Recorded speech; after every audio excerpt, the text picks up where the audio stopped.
देखो यार, मेरी एक बात को बहुत ध्यान से सुनना, वो ये है कि ये हमारे पास लास्ट अपॉर्चुनिटी बचती है खुद को अकेडमिक्स में प्रूफ करने की। ये हमारा लास्ट चांस है एकेडमिक्स में बैठने का।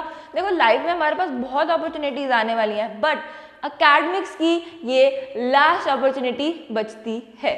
ठीक है।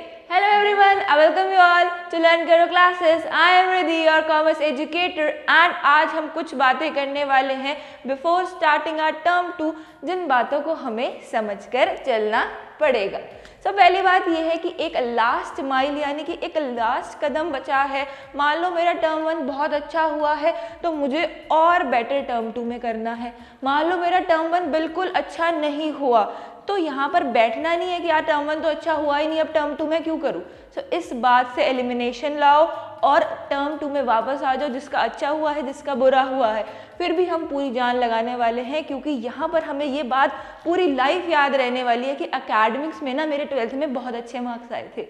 यहाँ पर 11th 12th जो भी रहा हमारा पास रहा कि 10th में अभी तक हमने अच्छे मार्क्स स्कोर नहीं करे, बट 12th में आप सभी अच्छे मार्क्स स्कोर कर सकते हो, क्योंकि अभी हमारे पास बहुत सारे टीचर्स भी हैं हमारे पास और बहुत सारी फैसिलिटीज़ भी ज़्यादा हो चुकी हैं और हम बहुत अच्छे मार्क्स स्कोर कर सकते हैं हर कंडीशन में। ठीक है। ये एक हमारा लास्ट स्टेप है, यहाँ पर अपनी जान लगा दो, पूरी लाइफ हमें याद रहने वाला है कि हाँ मेरे तो स्कूल में भी अच्छे मार्क्स आए थे।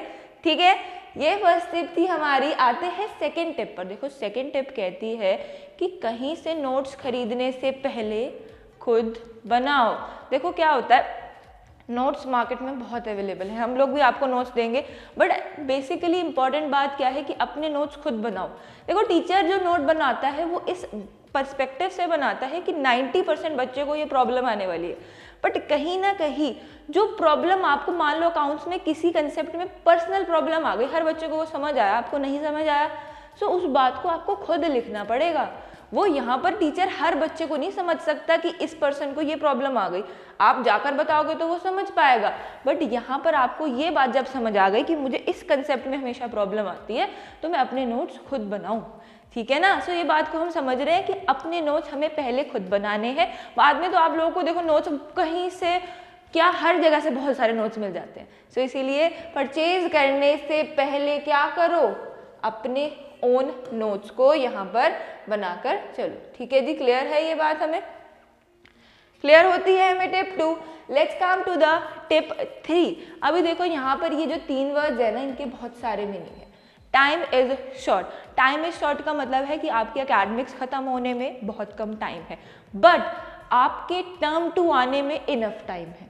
इस बात का मतलब ये है कि टर्म 2 आने में बहुत टाइम है, बट अकेडमिक्स आपके ख़त्म होने वाले हैं। यहाँ पर टर्म 2 की तैयारी हम बहुत अच्छे से कर सकते हैं, बट अगर मैं ये सोचूं कि यार 1 महीना ऐसा करते हैं, निकाल देते हैं, अब टर्म 1 का हमें स्ट्रेस है या फिर टर्म 1 में अच्छे मार्क्स आ रहे हैं तो चलो चिल कर लेते हैं, अब ये नहीं कर सकते हम। इतना टाइम नहीं है कि हम 1 मंथ वेस्ट करके दोबारा पढ़ाई पर आ जाए, हमें अभी पढ़ाई पर आना ही पड़ेगा। तो जो भी बच्चे अभी तक सो रहे हैं ना, सोच रहे हैं कि मैं 1 मंथ तो चिल कर ही लेता हूँ चल, तो ऐसा देखो अब मत करो, वापस आ जाओ पढ़ाई पर और टाइम को समझ के चलो। पूरी टाइम मैनेजमेंट अभी हमें बनानी पड़ेगी कि यार चलो यहाँ तक मैं सिलेबस पूरा कर लूँ, उसके बाद प्रैक्टिस भी कर लूँ, क्या पता मुझे सरप्राइज मिल जाए।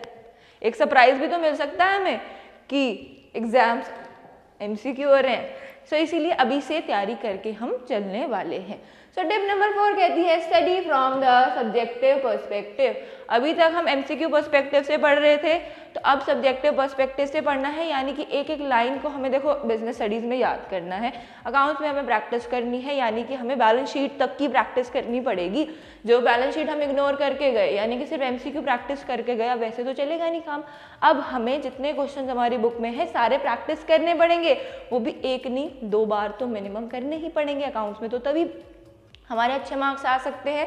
तो इस पर्सपेक्टिव को हमें दोबारा बिल्टअप करना पड़ेगा। याद इन बिजनेस स्टडीज़ में भी हमें अच्छे से दोबारा से लाइन टू लाइन याद भी करनी पड़ेगी, पढ़नी भी पड़ेगी, और अकाउंट्स में भी हमें वापस आना पड़ेगा, इकोनॉमिक्स में भी हमें अच्छे से पढ़ाई करनी पड़ेगी। और एक बात को ध्यान रखना, इंग्लिश को इग्नोर जो तुम लोग करते हो ना, ये इंग्लिश ही बाद में सब में 90 होते हैं और इंग्लिश बाद में डुबा देती है। इसलिए इंग्लिश को भी हमें अच्छे से करना पड़ेगा, स्टार्टिंग से ही ऐसा होता है बहुत बच्चों के साथ, मैंने ये चीज़ देखी है, बिल्कुल अपने साथ वालों के साथ ऐसा होते देखा कि मतलब सब में 90 आ रहे हैं और इंग्लिश में कम रह गए। सो ऐसे मत करना, इस चीज़ का हमें ध्यान रखना है। सो लास्ट स्टेप इज कि हमें 3 टाइप की बुक उठानी है, एनसीईआरटी, दूसरी हम एक रेफरेंस बुक हम हमेशा प्रेफर करते हैं कहीं ना कहीं। देखो अकाउंट्स में तो हम रेफरेंस बुक ही लेते हैं, एनसीईआरटी तो हम नहीं उठाते, बट बाकी सब्जेक्ट्स में एनसीईआरटी, रेफरेंस बुक और सैम्पल पेपर को अभी से उठा लो। कैसे कि मान लो एक टॉपिक हमने कंप्लीट कर लिया, तो सैम्पल पेपर से भी उसके क्वेश्चंस वहीं कर लो ना, क्योंकि बाद में एंड टाइम पे ये सैम्पल पेपर्स बहुत हैप्टिक बन जाते हैं।